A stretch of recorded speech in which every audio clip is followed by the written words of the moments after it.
नमस्कार। Breaking news में बड़ी खबर आपको बता दूं कि राहुल और तेजस्वी की वोटर अधिकार यात्रा सीमांचल पहुंच चुकी है और यहां पहुंचने से राहुल और तेजस्वी में जो है वो डर का माहौल बना हुआ है। साथ ही आपको बता दूं कि भागलपुर में जब ये यात्रा पहुंची तो वहां इसकी पोल खुल गई। तो चलिए क्या कुछ पूरा मामला है जानते हैं मेरे सहयोगी नवेंदु से। नवेंदु, क्या कुछ पूरा मामला है?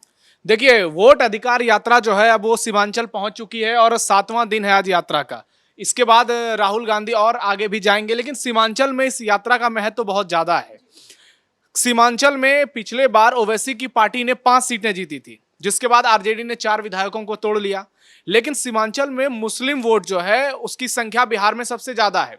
4 जिले आते हैं, अररिया, कटिहार, पूर्णिया और किशनगंज, और इन चारों जिलों में मुस्लिम आबादी बहुत ज्यादा है। खासकर किशनगंज की बात की जाए तो वहां 68% के आसपास मुस्लिम वोटर हैं। और पिछले बार तेजस्वी की कहें तो उतनी चली नहीं किशनगंज में, और ओवैसी की पार्टी 5 सीटें जीत गई एक जिले में। तो ये मतलब बहुत हैरान करने वाला वाकया था बिहार की सियासत में, जबकि वहां पे ओवैसी को बीजेपी की बी टीम कहा जाता है। विपक्षी उन पर आरोप लगाते हैं कि ये बीजेपी की बी टीम है। लेकिन ओवैसी जिस तरह से किशनगंज से लेकर पूरे सीमांचल में उन्होंने प्रचार प्रसार किया और इस बार फिर से हुंकार भर रहे हैं। बहुत कोशिश की महागठबंधन के साथ शामिल होने के लिए, लेकिन लालू यादव और तेजस्वी ने उनको भाव नहीं दिया। उसके बाद अब खबरें आ रही है कि तेज प्रताप यादव के साथ उनका गठबंधन होगा। तो यह बड़ा सवाल है कि अगर तेज प्रताप यादव और ओवैसी मिल जाते हैं तो सीमांचल का तो पूरा खेल ही बदल जाएगा, क्योंकि प्रशांत किशोर भी करीब 60 मुसलमानों को टिकट देने की बात कर रहे हैं। ऐसे में मुस्लिम वोट बढ़ सकता है, इसकी पूरी संभावना है, क्योंकि तेजस्वी के यादव के काडर वोटर तो हैं सीमांचल में, लेकिन सिर्फ तेजस्वी के ही होंगे यह कहना बहुत मुश्किल है। क्योंकि ओवैसी जिस तरीके से बोलते हैं, बीजेपी पर हमलावर रहते हैं, और उनकी जो एक धुर मुस्लिम सपोर्ट की सियासत रही है, वो खुलकर मुसलमानों की बात करते हैं, इससे महागठबंधन को झटका लग सकता है। राहुल गांधी अभी तक जिन इलाकों में वो यात्रा कर रहे थे, गया गए, उसके बाद भागलपुर गए, मुंगेर से लेकर तमाम सासाराम, बहुत सारी जगहों पर गए, लेकिन ये इलाका जो है ये सियासी हिसाब, मुस्लिम वोट बैंक के हिसाब से बेहद महत्वपूर्ण है। सीमांचल में करीब 24 से 25 विधानसभा सीट हैं और इस पर नजर होगी राहुल गांधी की, क्योंकि पिछले बार बहुत कम वोटों से चुनाव का परिणाम आया था। तो इस बार एक एक वोट इंपॉर्टेंट होगा दोनों ही गठबंधन के लिए। लेकिन राहुल गांधी करें तो करें क्या? ये वीडियो वायरल हो रहा है सोशल मीडिया पर बड़ा तेजी से। ये भागलपुर का वीडियो है और आप देखिए कि इसमें लोग नजर ही नहीं आ रहे हैं। राहुल गांधी की वोट अधिकार यात्रा की पूरी पोल खुल गई है। और आपको बता दें कि ये ऐसी जगह है कि यहाँ पे 10 कदम आगे जो भागलपुर के विधायक हैं अजीत शर्मा, उनका बहुत बड़ा होटल है और 10 कदम पीछे उनका आवास है, और वहां पर लोग नजर बिल्कुल भी नहीं आ रहे हैं। जबकि थोड़ी पहले तक कांग्रेस के कुछ कार्यकर्ता वहां पर थे मौजूद। उसके बाद कई जगहों पर देखने को मिला, मुंगेर में उनकी रैली में छोटे छोटे बच्चे नजर आ रहे थे। तो ये बताता है कि जमीन पर इस यात्रा का कोई असर नहीं है। भले ही एमवाई समीकरण से इस यात्रा में भीड़ जुट रहे हो, कई जगहों पर देखने को मिला, क्योंकि बिहार में मुस्लिम यादव की आबादी करीब 35% है। तो इस लिहाज से जहां जाएंगे राहुल तेजस्वी, भीड़ तो उमड़ेगी।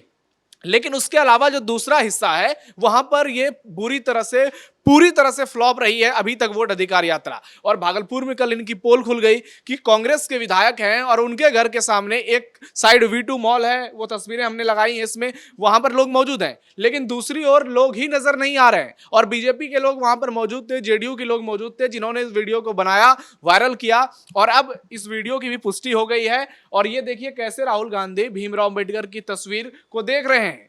इनके साथ राजेश राम कांग्रेस के प्रदेश अध्यक्ष हैं।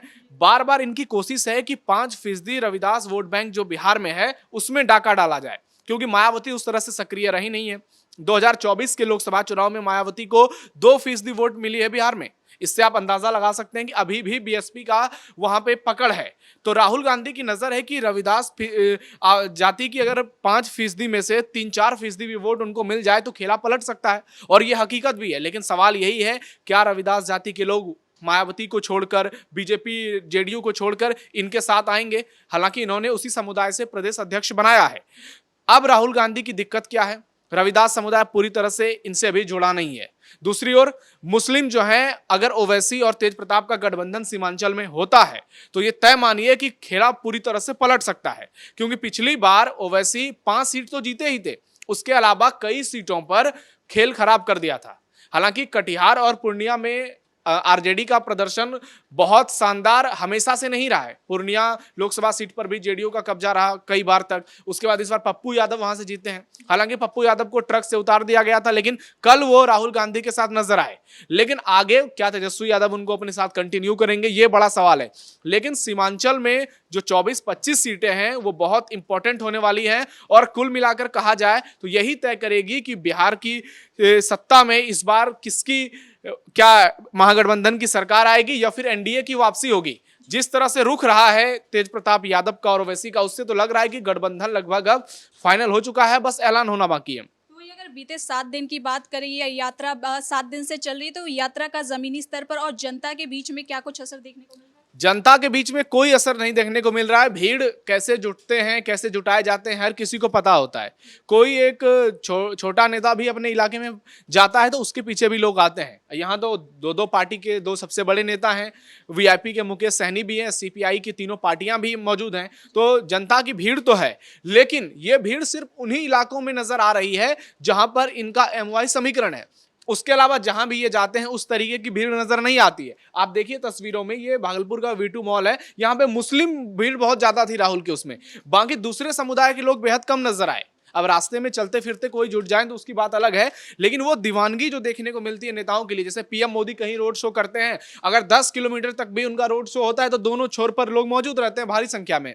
वो राहुल गांधी के साथ नजर नहीं आ रहा है, और ये बताता है कि कांग्रेस आज बिहार की जमीनी अगर उसकी हकीकत देखी जाए तो कांग्रेस बहुत कमजोर है। और इतनी भी भीड़ आ रही है तो इसका कारण तेजस्वी यादव है, क्योंकि तेजस्वी यादव के कोर वोट बैंक है यहाँ पर मुस्लिम यादव, और वही ज्यादा से ज्यादा संख्या में इस वोट अधिकार रैली में आ रहे हैं। जमीनी स्तर पर लोगों से जब पूछा जा रहा है कि क्या आपका वोट चोरी हुआ है, तो हर जगह जवाब जो मिल रहा है वो बीजेपी सरकार के लिए राहत की बात जैसा है, क्योंकि राहुल गांधी अपने समर्थकों से तो बुलवा कर वीडियो वायरल करवा रहे हैं, लेकिन कई और वीडियो वायरल हो रहे हैं जिसमें लोग साफ साफ कह रहे हैं कि वोट अगर चोरी होना होता तो महाराष्ट्र हरियाणा में क्यों नहीं होता, कर्नाटक में क्यों नहीं होता, तेलंगाना झारखंड में क्यों नहीं होता। मतलब जहां कांग्रेस की सरकार जीतती है वहां वोट चोरी नहीं होता, जहां कांग्रेस की सरकार हारती है वहां वोट चोरी होता है। ये बार बार कह रहे हैं कि 2024 में वोट चोरी हो गया था। मतलब बोलने से पहले सोचते भी नहीं है कि जिस पार्टी की 303 सीट थी बीजेपी की, वो 240 पर आ गई वोट चोरी को लेकर, और जो कांग्रेस पार्टी 40, 50, 52 पर किसी तरह पहुंची थी वो 99 तक पहुंच गई। तो इनको समझ में नहीं आता है कि कैसे जनता को एक्सप्लेन किया जाए, कैसे जनता को बताया जाए कि वोट चोरी हुआ है। वहीं सुप्रीम कोर्ट ने हर दिन ये बता दिया है, ये समझा दिया है, बहुत अच्छे से कह दिया है कि ये जो प्रक्रिया है बहुत सही तरीके से की गई है। थोड़ी खामियां जरूर है जो कि धीरे धीरे चुनाव आयोग उसको भरने की कोशिश कर रहा है, और आने वाले दिनों में ये सब कुछ साफ हो जाएगा। वहीं आप देख लीजिए कि तेजस्वी और महागठबंधन की मुश्किल दूसरी ओर से भी बढ़ गई है, क्योंकि तेज प्रताप यादव तो बगावत करते हुए नजर ही आए हैं। दूसरी ओर आरजेडी के कुछ विधायक कल पीएम मोदी के साथ मंच पर नजर आ गए। विधायक मंच पर देखे बिल्कुल, विभा देवी अगुवाई कर रही थी, उन्होंने पहले ही बगावती तेवर वो दिखा चुकी हैं, और 2024 लोकसभा चुनाव से ही उनको लेकर बवंडर मचा हुआ है। तो आप देख लीजिए कि आरजेडी के चलते फिरते कितने विधायकों का टिकट कट चुका है। सबसे पहले तेज प्रताप यादव को हटाया, फिर प्रकाश वीर के लेकर डायरेक्ट ऐलान कर दिया, विभा देवी भी अब वहां पहुंच गई, तो ये स्पष्ट हो गया। अब आरजेडी और कांग्रेस को यह तय करना होगा कि आखिरकार एसआईआर को लेकर वो कब तक आगे बढ़ते रहेंगे, क्योंकि चुनाव अब बहुत नजदीक है। अगर सिर्फ एसआईआर का मुद्दा लेकर ये आगे जाएंगे तो उसका जमीनी स्तर पर बहुत ज्यादा असर देखने को नहीं मिलेगा, क्योंकि दूसरी ओर आप देखिए कि नीतीश सरकार जो है वो लगातार जनता को लुभाने की पूरी कोशिश कर रही है। उन्होंने जो काम किया है अपनी रिपोर्ट कार्ड को लोगों के सामने ला रहे हैं। कल ही पीएम मोदी जब गयाजी और बेगूसराय पहुंचे थे तो उन्होंने वहां से हजारों करोड़ की सौगात दी। तो लोग इस बात को समझते हैं कि कौन बातें कर रहा है, कौन वादे कर रहा है, और कौन जमीनी स्तर पर काम कर रहा है। तो इस लिहाज से जो है महागठबंधन अब बुरी तरह से फंसता हुआ दिखाई दे रहा है, हर ओर से फंसता हुआ दिखाई दे रहा है, क्योंकि सीमांचल में ना सिर्फ उनके लिए चुनौती ओवैसी हैं, तेज प्रताप यादव होंगे, प्रशांत किशोर होंगे, बीजेपी तो और जेडीयू नीतीश कुमार जिस तरह से सेक्युलर छवि दिखा रहे हैं, तो ऐसा नहीं है कि एक भी मुसलमान उनको वोट नहीं करेंगे। और ये थोड़ा बहुत अगर इसमें बिखराव होता है तो निश्चित तौर पर महागठबंधन को बड़ा झटका लग सकता है और एनडीए को इससे एज मिल जाएगा। और साथ में ये भी सवाल, क्या महागठबंधन के पास एसआईआर के अलावा कोई और मुद्दा नहीं है? क्योंकि जब से बीते 7 दिन में अगर बात करें तो वो लगातार सिर्फ एसआईआर पर ही बात कर रहे हैं। राहुल गांधी के पास तो वाकई में कोई मुद्दा नहीं है, नहीं तो वो वोट अधिकार यात्रा में जीप पर बैठे होते हैं, वोट चोरी को लेकर लगातार भाषण देते हैं। तेजस्वी यादव बगल से कहते हैं कि दूसरे मुद्दे पर बात करिए। तेजस्वी यादव की भी वही कहानी है।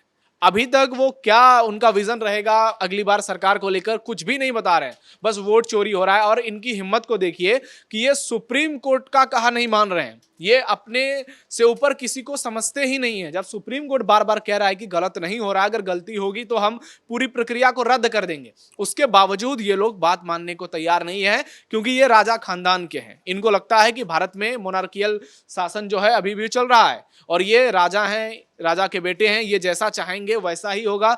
जनता इनके सामने कुछ भी नहीं है, तभी तो ये गाड़ी चढ़ा देते हैं कभी पुलिस वालों पर, कभी आम जनता पर। और ये जिस तरह से सीनाजोरी कर रहे हैं बिहार में सुप्रीम कोर्ट के डिसीजन के बावजूद, इसका बहुत जल्द परिणाम सामने आएगा। और बिहार की जनता ने तय कर लिया है, बस चुनाव का इंतजार है, उसके बाद दूध का दूध और पानी का पानी हो जाएगा।